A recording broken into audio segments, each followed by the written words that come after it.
जय भीम. रमाई कन्या यूट्यूब चॅनलमध्ये आपणा सर्वांचं हार्दिक स्वागत आहे.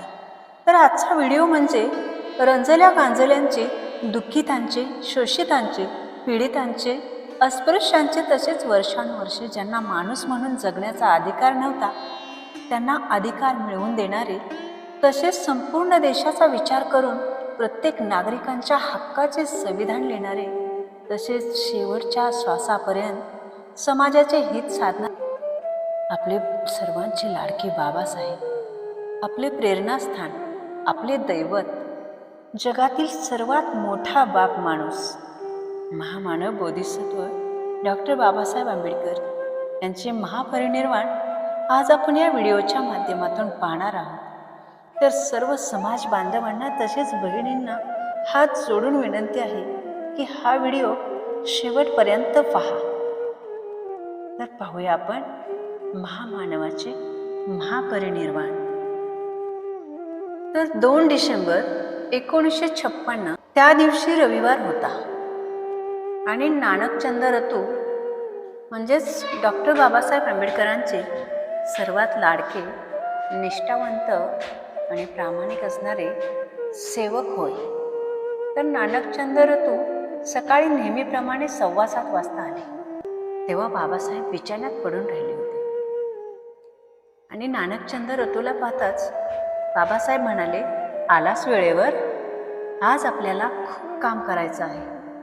आणि ते बिछाण्यातून उठले.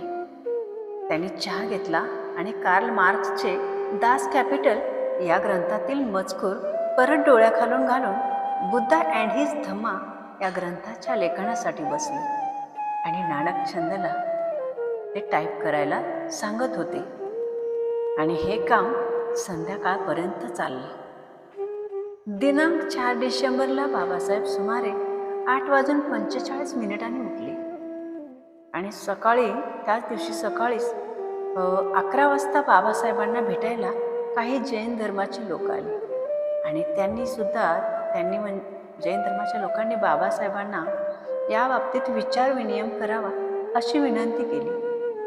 तेव्हा बाबासाहेब त्यांना म्हणाले, या संबंधी आपण उद्या रात्री 8:30च्या नंतर चर्चा करू. मग दिनांक 5 डिसेंबर 1956 नानकचंद रतू ऑफिस सुटल्याबरोबर बाबासाहेबांच्या बंगल्यावर आले. तसा बाबासाहेबांचा नोकर सुदाम याने देखील त्यांना फोन केला होता. बाबासाहेबांना झोप लागत नव्हती. ते अतिशय अस्वस्थ होते आणि अशा परिस्थितीत सुद्धा बाबासाहेब मधून बुद्ध अँड हिज धम्मा या ग्रंथाचा मजकूर लिहित होते. 3-4 कागद लिहून झाले होते तेव्हा नानकचंद संध्याकाळी 5:30 वाजता आले. त्यावेळी बाबासाहेबांचा चेहरा एकदम ग्लाम झाला होता, थकला होता आणि अस्वस्थ असलेले बाबासाहेब त्यांना दिसले. त्यांनी नानकचंदला लिहिलेले कागद सर्व टाईप करण्यासाठी दिले. त्यानंतर काही वेळ गेल्यानंतर संध्याकाळी बाबासाहेब डोळे मिटून हळू आवाजात बुद्धम शरणम गच्छामी असं त्रिशरण म्हणू लागले. नंतर त्यांनी नानकचंदला बुद्ध भक्तिगीत ही रेकॉर्ड लावायला सांगितले आणि त्या गीतांबरोबर स्वतः बाबासाहेब सुद्धा गुणगुणू लागले. आणि नोकराने जेवण आणले तेव्हा बाबासाहेब म्हणाले, जेवणाची इच्छा नाही. परंतु नानकचंदने आग्रहाने जेवायला उठवले आणि तेव्हा डायनिंग हॉलच्या दोन्ही बाजूंना भिंतीच्या कडेने ग्रंथाची कपाटे ओळीने लावलेली होती. त्या ग्रंथांच्या कपाटांना पाहत बाबासाहेबांनी एक दीर्घ निश्वास सोडला आणि हळूहळू चालत डायनिंग टेबलापाशी गेले. इच्छा नसताना सुद्धा बाबासाहेबांनी 2 घास खाल्ले आणि नंतर नानकचंदला डोक्याला तेल लावून मसाज करायला सांगितले. मसाज संपल्यावर ते काठीच्या साह्याने उभे राहिले आणि एकदम मोठ्यांदा म्हणाले, चल उचल कबीरा, तेरा भवसागर डेरा. आणि त्यावेळेस मात्र बाबासाहेब फारच थकलेले दिसत होते. चेहरा सुद्धा एकदम निस्तेज झाला होता. त्यांना झोप येऊ लागली तेव्हा नानकचंद रतूने घरी जाण्याची परवानगी मागितली. तेव्हा बाबासाहेब म्हणाले, जा आता, पण उद्या सकाळी लवकर ये, आणि कारण लिहिलेला मजकूर टाईप करायचा आहे. आणि मग नानकचंद तिथून निघाले आणि त्यावेळेस रात्रीचे 11:15 झाले होते. दुसऱ्या दिवशी सकाळी 6 डिसेंबरला नानकचंद सकाळी नेहमीपेक्षा जरा उशिराच उठले. ते सायकल बाहेर काढतात तोपर्यंत दारावर सुदाम उभा राहिला आणि म्हणाला, माई साहेबांनी तुम्हाला लागलीच बोलावलं आहे. नानकचंद तसेच निघाले. त्यांनी सुदामाला विचारले, एवढ्या घाईने का बोलावलं आहे? आणि बंगल्यावर पोचल्यावर ते बाबासाहेबांच्या बिछाण्याजवळ गेले आणि म्हणाले, बाबासाहेब, मी आलोय. आणि असं भांबावून मोठ्यांदा ओरडले. साहेबाच्या अंगाला हात लावला. त्यांना ते गरम असल्याचा भास झाला, म्हणून ते छातीचा मसाज करू लागले. ऑक्सिजन देण्याचा प्रयत्न केला. हे सर्व प्रयत्न निष्फळ ठरले. तेव्हा कळून चुकले की बाबासाहेबांच्या जीवनाचा प्रचंड ग्रंथ आटोपलेला आहे. आणि बाबा गेल्याचे पाहून नानकचंद मोठ्यांदा रडू लागले. बंगल्यातील सर्वच जण गोळा झाले. माळ्याने तर बाबासाहेबांच्या पायावर लोळण घेतले आणि तोही ओक्साबोक्शी रडू लागला. पुढची व्यवस्था करायची म्हणून नानकचंद यांनी 9 वाजता फोन करण्यास सुरुवात केली व सर्वांना ही बातमी कळवली. आणि बाबासाहेबांचा पार्थिव देह मुंबई राजगृह येथे विमानानं आणण्यात येणार आहे ही बातमी मुंबईतील लोकांना कळली. तेव्हा लोकांचे थवेच्या थवे विमानतळाकडे जाऊ लागले. दिल्लीहून बाबासाहेबांचं पार्थिव देह घेऊन विमान निघाले आणि सांताक्रूझ विमानतळावर रात्री उतरले. तिथे आधीच सगळी व्यवस्था करण्यात आली होती. ॲम्ब्युलन्स विमानतळावरून राजगृहाकडे जाण्यास निघाली. हजारो लोक थंडीत कुडकुडत रस्त्याच्या दोन्ही बाजूंना हातात हार घेऊन व डोळ्यांतून अश्रूंना वाट करून देत उभे होते. वंदना घेत घेत ॲम्ब्युलन्स हळूहळू चालत राजगृहाला आली. तेव्हा राजगृहापुढे जमलेल्या लाखो लोकांच्या तोंडून एकच आर्त स्वर निघाला, बाबा. आणि ते रडू लागले. स्त्रियांचा आक्रोश तर विचारायलाच नको. मातांनी आपली मुले बाबांच्या चरणांवर घातली. काहींनी भिंतीवर डोके आपटले. कित्येक जणी चक्कर येऊन पडल्या. हिंदू कॉलनीतील सवर्ण हिंदूंना बाबासाहेबांच्या पार्थिव देहाचे दर्शन घेण्यासाठी रांगेत 3-4 तास उभे राहावे लागले. हिंदू कॉलनीतील लोकांनी आमच्या वस्तीतील ज्ञानियांचा राजा गेला, आमच्या हिंदू कॉलनीचे भूषण हरवले असे उद्गार काढले. एवढी जरी गर्दी तेथे जमली होती तरी लोक अत्यंत शिस्तीने अंतदर्शनासाठी उभे होते. बाबांचा पार्थिव देह राजगृहात आणल्यानंतर बौद्ध भिक्षूंनी धार्मिक विधी पार पाडला. हा विधी अत्यंत साधा होता. नंतर बाबासाहेबांच्या पार्थिव देहावर पावित्र्य निदर्शक अशी शुभ्र वस्त्रे चढवण्यात आली. पार्थिव देहाजवळ असंख्य मेणबत्त्या लावण्यात आल्या होत्या. त्यांच्या उशाला बुद्धांची एक मूर्ती होती. दुपारी 1 वाजेपर्यंत सुमारे 2 लाख लोकांनी अंत्यदर्शन घेतले होते.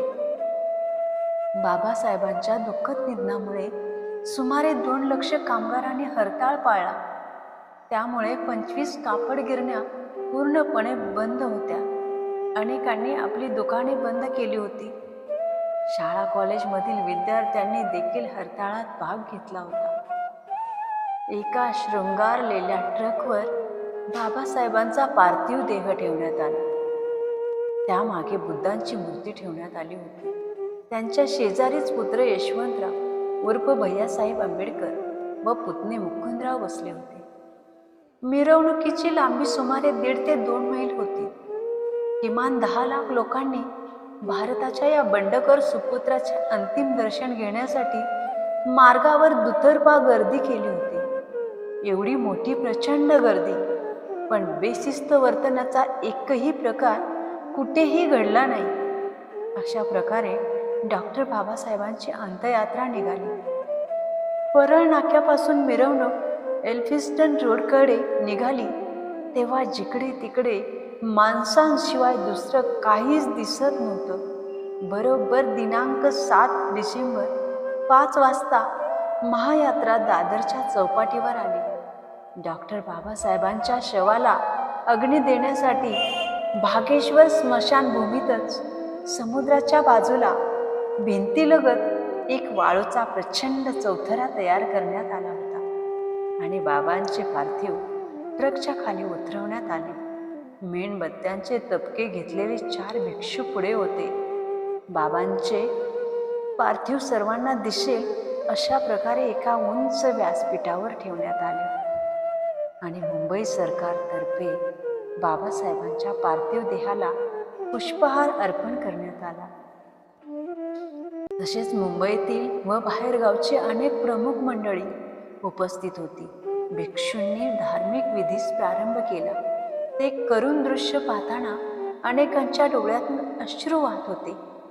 त्यांचा हा विधी आनंद कौशल्यायन यांच्या मार्गदर्शनाखाली झाला आणि यानंतर बाबासाहेबांचे पार्थिव चंदनाच्या चित्तेवर चढवले आणि डॉक्टर बाबासाहेबांच्या पार्थिव शवाला सशस्त्र पोलीस दलाने रीतसर बंदुकीने पार काढून मानवंदना दिली आणि बिगुलाच्या गंभीर स्वरात त्यांच्या देहाला पुत्र यशवंतराव यांच्या हस्ते संध्याकाळी 7:15 वाजता अग्नी देण्यात आला आणि बाबासाहेबांच्या पार्थिवाला अग्नी देताच त्यांचे आप्त स्वकीय यांना संयम आवरता आला नाही. ते चित्तेकडे धावले, ओक्साबोक्शी रडू लागले व त्यांनी पुन्हा पुन्हा बाबांचे शेवटचे दर्शन घेतले आणि काही क्षणात बाबांचा पार्थिव देह कायमचाच अनंतात विलीन झाला. रविवारी दिनांक 9 तारखेला सकाळी 8 वाजता दादर चौपाटीवर विस्तीर्ण वाळूच्या पटांगणात जाहीर शोकसभा झाली. त्यावेळी अध्यक्ष भदंत कौशल्यायन हे होते आणि अनेक वक्ते सुद्धा उपस्थित होते. अनेकांची भाषणे झाली. श्रीमती रेणू चक्रवर्ती यांनी भाषणात हे उद्गार काढले: आम्हा तरुण सभासदांना डॉक्टर बाबासाहेब आंबेडकर यांच्या सानिध्यात राहण्याचा अगर त्यांच्याबरोबर काम करण्याचा सुयोग मिळाला नाही. डॉक्टर आंबेडकर यांनी राज्यघटना व हिंदू कायद्याची संहिता जी मूळ तयार केली होती ती उत्कृष्ट होती आणि जोपर्यंत या 2 कृती भारतात अस्तित्वात राहतील तोपर्यंत बाबासाहेबांच्या अद्वितीय बुद्धिमत्तेच्या व कर्तृत्वाचा स्मृतिदीप भारतात तेवत राहील. हिंदू समाजातील पीडित व दलित लोकांना त्यांनी ज्ञानाची संजीवनी पाजून जिवंत केले आणि आपल्या मानवी हक्कासाठी लढण्यास उभे केले. त्याचप्रमाणे त्यांनी पददलितांच्या बद्दलची वरिष्ठ वर्गाची दृष्टी सुद्धा बदलून टाकली. हे त्यांचे अनुपम थोर राष्ट्रकार्य होते. त्यानंतर आचार्य अत्रे यांनी सुद्धा भाषण केले. ते सुद्धा या भाषणामध्ये म्हणाले की या महान नेत्याच्या मृत्यूने मृत्यूचीच कीव वाटू लागली आहे. मरणानेच आज आपले हसू करून घेतले आहे. मृत्यूला काय दुसरी माणसं दिसली नाहीत. मग त्याने इतिहास निर्माण करणाऱ्या एका महान जीवनाच्या या ग्रंथावर इतिहासाच्या एका पर्वावरच का झडप घातली. भारताला महापुरुषांची वाण कधी पडली नाही, परंतु असा युगपुरुष शतकाशतकात तरी होणार नाही. झंझावाताला मागे सारणारा महासागरांच्या लाटासारखा त्यांचा अवकळ स्वभाव होता. जन्मभर त्यांनी बंड केले. आंबेडकर म्हणजे बंड, असा बंडखोर शूरवीर बहादर पुरुष आज मृत्यूच्या चिरनिद्रेच्या मांडीवर कायमचा विसावा घेत आहे आणि त्यांचे वर्णन करण्यास शब्द नाही. अशा ह्या महामानवास, विश्वरत्नास, बोधिसत्वास माझे त्रिवार अभिवादन, कोटी कोटी प्रणाम. जय भीम.